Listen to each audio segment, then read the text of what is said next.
Guys, luto muna tayo ng ating pananghalian. Yan po ang aming ulam. Inasimang alimango. Saka mga isda yan guys. Yan po ang aming tanghalian ngayon. Inaluan ko po siya ng talong.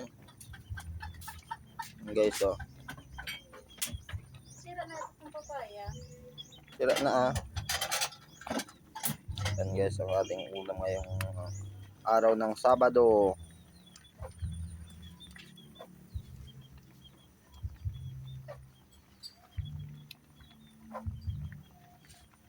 Isda.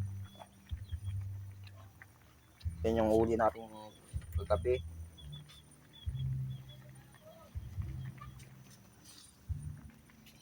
Yan guys, ang ating ulam ngayon. Yung sinain ko guys, paluto na. Ayan siya.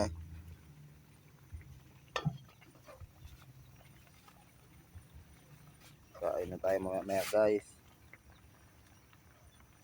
Salamat guys.